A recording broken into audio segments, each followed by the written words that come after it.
14강입니다. 조선 4대 교린의 외교 관계를 맺다 라는 주제이고요. 4대 교린은 조선이라고 하는 국가의 대외 관계의 기본 틀, 원칙이라고 보시면 됩니다. 바로 넘어가겠습니다. 첫 번째, 조선의 외교 정책은 어떠했을까? 바로 4대 교린이었다라는 거 기억하십시오. 4대 교린. 그래서 4대라는 건 지금 보면 그 대상이 명나라입니다. 뜻은 큰 나라를 섬긴다라는 의미고요. 교린은 일본이나 여진과 행했던 외교 방침이 교린입니다.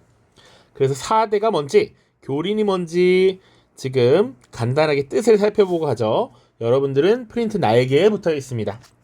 큰 나라는 섬기고 이웃 나라와는 사귄다라는 뜻으로 조선이 주변국과 관계를 맺기 위해 취한 외교 방식입니다.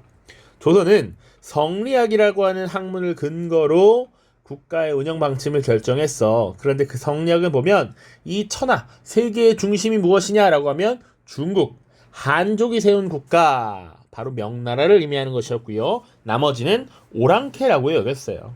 그래서 주변국과는 대등한 입장으로, 그리고 중국은 섬긴다. 그것을 통해서 국가의 안정을 도모했다라고 보시면 됩니다.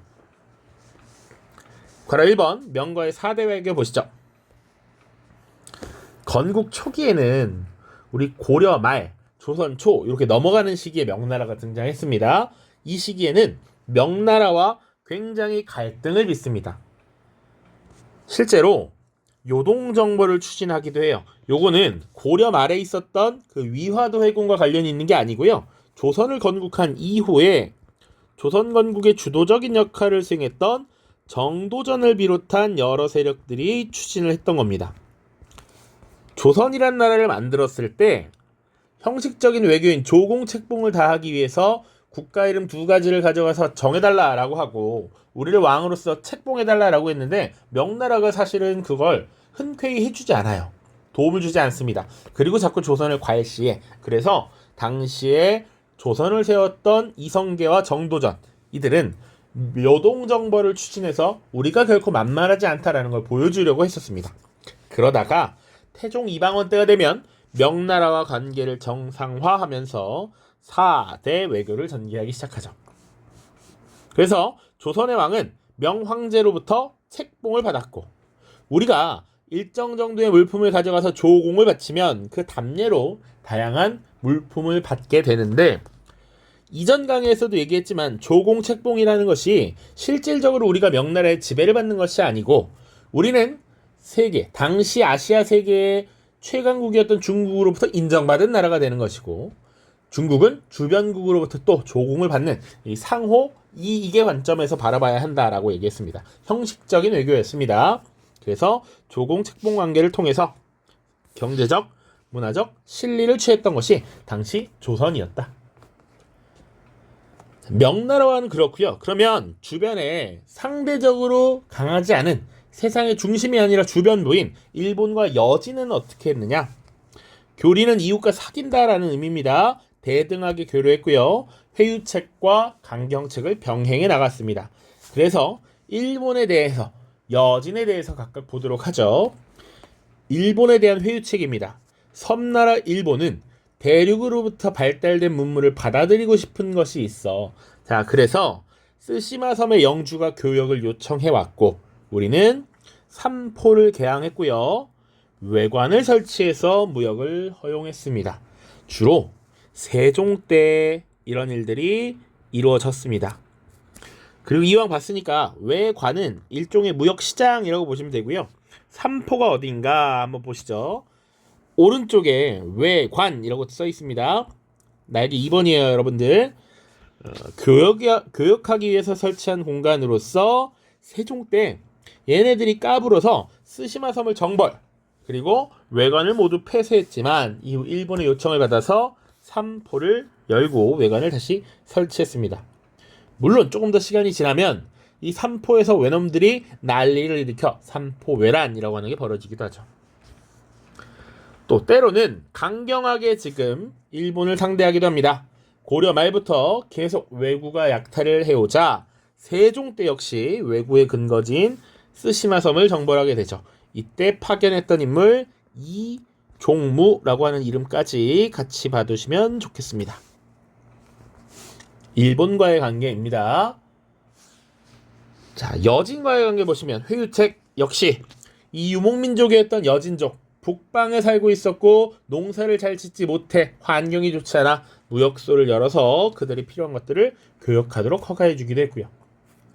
이 여진족들이 고려시대에도 마찬가지지만 계속 국경을 넘어와서 침범해. 이럴 때 혼내줘야지. 세종 때 사군 육진을 개척합니다. 사군 육진과 관련해서 조금만 더 얘기를 하면, 자, 오늘날의 국경선을 확보했다라고까지 설명을 기억하시면 좋습니다. 국토가 이렇게 있을 때, 자, 여기 백두산이 있습니다. 백두산이 이렇게 있고요. 여기 이렇게 있고, 백두산을 기점으로 해서 요렇게 흐르는 강이 있습니다. 서쪽으로 여기 압록강, 요렇게 동쪽으로 흘러나가는 강이 두만강입니다. 자, 요게 오늘날의 사실상 국경이라고 볼 수 있는데, 여기 보시면 이 백두산 왼쪽 아래 요 지역이 보통 사군, 그리고 백두산 오른쪽 위 요 지역이 육진입니다. 이 지역을 요렇게 공략을 하면서 오늘날의 영토와 굉장히 비슷해졌다라는 것 기억을 해 두십시오. 그리고 교과서에 있는 그림을 좀 갖고 왔는데요. 왼쪽에는 송조천객 귀국시장이라고 되어 있습니다. 여기서 조천객이라는 표현은 기본적으로 명나라에 파견한 사신을 조천사라고 했어요. 그래서 명나라에 파견된 조천사가 돌아오는 것을 보여주는 장면이라고 보시면 됩니다. 명나라에 파견한 사신. 자, 오른쪽에는 야연사준도라고 해서 당시 사군육진을 개척할 때 요 가운데 있는 인물이 김종서라고 추정이 되는데 여진족을 정벌할 때 이런 모습들을 그림으로 남겨놓은 것입니다. 그 다음 볼게요. 자, 그 다음에 우리가 봤던 게 사실은 외란과 호란 이런 것들이었고요. 이 임진왜란 이후에 명나라의 세력이 약해지고 후금이 등장했었습니다. 자, 그 과정에서 명나라가 멸망한 이후에 조선 중화주의라고 하는 관념이 조선 내부에서 퍼지게 됩니다. 그러니까 지금 명나라가 멸망하게 되면서 이것을 대체하는 국가가 뭡니까? 바로 여진족이 세운 후금, 나라 이름을 청이라고 바꾸게 되죠. 청나라가 등장하게 돼. 그리고 당시 청나라, 이 후금을 세운 건 여진이란 말이야. 이 여진족을 오랑캐라고 하는 인식이 있었죠. 자, 그러다 보니까 이 문명을 계승하는 건 바로 조선이다라고 인식했다라는 거야. 그래서 명의 멸망 이후에 조선 중화주의 관념이 퍼지면서 조선이 유교부적 문명국가임을 자처했다. 조선 중화주의가 뭔지 좀 더 자세히 보면 원래 중화라고 하는 건 중국이 스스로를 중화, 세상의 중심이라고 하고 주변국을 오랑캐라고 부르는 사상인데 명나라가 멸망한 이후에 이 여진족은 오랑캐니까 이 오랑캐들은 문명을 계승할 자격이 없어. 그러니까 조선이 명나라를 대신한 문명국가이다 라고 하는 스스로의 뽕입니다. 뽕. 그렇게 인식하시면 돼요. 자, 그런데 문제는 이 청나라에게 두들겨 맞았지. 정묘호란과 병자호란이 있었고요. 그 이후에 북벌론이라고 하는 게 등장하죠. 그러니까 병자호란 패배 이후에 표면적으로는 청나라와 사대 관계를 맺었지. 왜? 병자호란 때 혼났으니까. 병자호란의 결과죠, 이거. 우리는 대굴욕을 마치하고 사대 관계를 맺을 수밖에 없었어. 하지만 내부적으로는 오랑캐에게 항복하고 굽혔다라는 것에 대한 불만이 내재되어 있었단 말이야.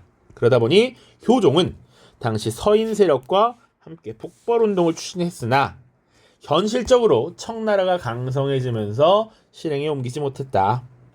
자, 사군육진 지도에 여기 다시 표기되어 있으니까 보시고요. 기본적으로 당시의 교역 상황 보시면 됩니다. 자, 지도 보시면 삼포도 나와 있습니다. 사군과 육진 나와 있고요. 주로 교류했던 거 혹은 4대 교린 정책의 주요 내용들 다시 한번 정리하시면 되겠습니다. 그 다음 보시죠. 그러면 조선은 주변 나라와 구체적으로 무엇을 교류했는가? 자, 중국 명나라와의 무역은 주로 조공, 책봉이라고 하는 사신의 왕래를 통해서 무역을 진행했습니다. 조공과 책봉 과정에서 조선에서는 조천사가 파견되면서 여러 가지 물건, 좋은 금은보화를 갖다 바치고 그 돌아오는 과정에서 엄청난 답례품을 받았습니다. 그래서 자세히 다루지는 않지만 조선은 더 발전된, 더 좋은 문물을 받아들이기 위해 계속 사신을 보내니까 당시 명나라는 너네 그만 좀 와, 이 새끼들아 라고 합니다. 자, 그 정도로 명나라의 조공, 무역을 통해서 얻는 이익이 컸다라는 얘기죠. 수출품, 종이, 금, 그리고 우리나라에서 항상 유명한 거 인삼 이런 것들을 가져가고요. 그리고 수입품 보시면 중국의 고급 비단, 고급 도자기, 그리고 서적들이지. 각종 학문들이 우리나라에 유입되기 시작한다. 그리고 일본과의 무역, 삼포의 외관에서 주로 이루어졌다. 역시 중국에서부터 들어온 혹은 조선에서 정리된 학문을 일본에 다시 전파하는 이런 모습들이 있고요. 다양한 유황, 향료 같은 걸 우리가 수입합니다. 세 번째, 여진과는 함경도 지역에 설치한 무역소에서 무역을 하게 되고요.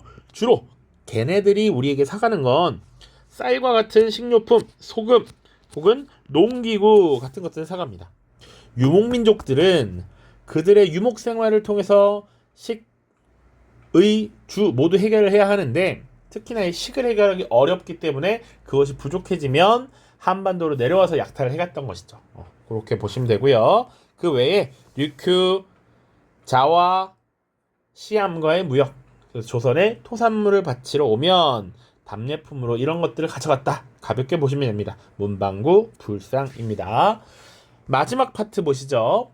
양난 이후 외교관계가 변화했다. 자, 우리 복습이니까요. 양란이라고 하면 일단 임진왜란과 병자 호란입니다. 두 차례의 큰 전쟁을 거치면서 지금 조선이란 나라의 국가 운영도 엄청나게 변했다라는 걸 1단원에서 배웠어요. 의정부 육조 중심의 기존 시스템이 무너지고 비변사를 중심으로 국정이 운영되었다라든지 붕당 정치가 전개되고 변질되면서 정치적인 혼란이 왔다든지 이런 것들이 있었단 말이야. 외교 관계도 마찬가지입니다. 자, 중화 세상에 당시 천하의 중심이었던 명나라가 무너지게 되면서 조선은 청나라 그리고 일본과도 새로운 외교 관계를 설정하게 되죠. 왜? 일본과도 큰 전쟁을 치렀고 중국과도 명나라가 무너지고 오랑캐인 청나라에게 항복하고 머리를 조아렸기 때문에 이런 외교 관계가 변할 수밖에 없죠. 가장 먼저 청나라입니다. 중국에 대한 외교 관계. 자, 청나라에는 연행사라고 하는 것을 파견합니다. 그럼 연행사가 뭐냐? 여러분들 프린트 날개 써 있습니다. 연이라고 하는 것은 당시 청나라의 수도 베이징을 연경이라고 불렀어요. 그래서 조선이 청나라에 파견한 사신으로 청의 수도 연경에 간 사신이라는 의미입니다. 매년 동지에 정기적으로 조공 사신을 파견했고요. 특별한 경우에 임시로 파견을 하는 경우도 있었습니다. 주로 연행사는 당시 청나라의 수도였던 연경, 베이징에 머무르면서 청나라의 학자 혹은 서양 선교사와 교류를 했죠. 자, 연경은 수도 베이징을 말합니다. 그러면서 동시에 새로운 문물을 접하게 됩니다. 그러니까 중국에도 이미 서양으로부터 들어온 새로운 다양한 물건들이 있었어.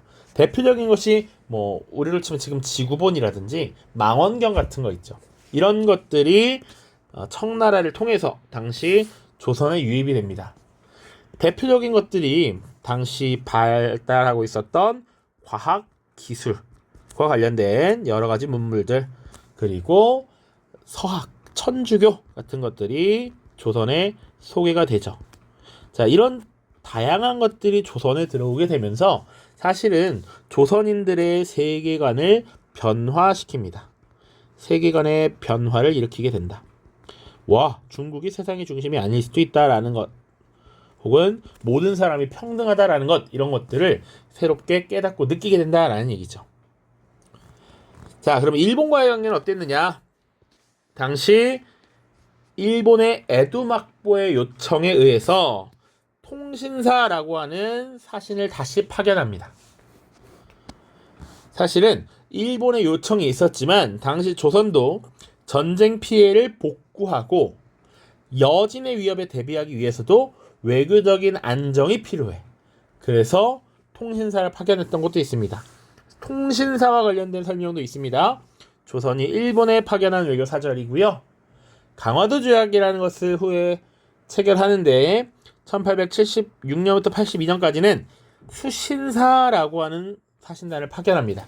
그 이전 조선 후기에 통신사 파견, 그리고 개항 이후엔 우리가 일본으로부터 문물을 받아들이기 위해 수신사를 파견한다라는 거 구분을 하시면 되고요. 활동 보시면 통신사는 외교 사절단의 역할을 수행하면서 양국의 문물 교류에 기여했습니다. 자, 그러나 19세기 초를 마지막으로 더 이상 통신사를 파견하지 않게 되었다라는 얘기까지 보시면 됩니다. 지금 전근대 시기의 외교 관계를 쭉 보고 있습니다. 삼국시대부터 고려시대까지 지난 강의에서 봤었고요. 이번 강의에서는 조선시대의 외교 관계를 봤습니다. 대원칙 4대 교린. 그래서 중국은 우리가 섬기고 여진과 일본은 교류하는데 양란을 기점으로 그 교류가 변하더라. 대외관계가 변화하더라. 그런 내용들 보시면 되겠습니다. 다음 강의에서는 이제 불교 파트를 다뤄보도록 하겠습니다. 자, 모두 고생 많으셨습니다. 안녕.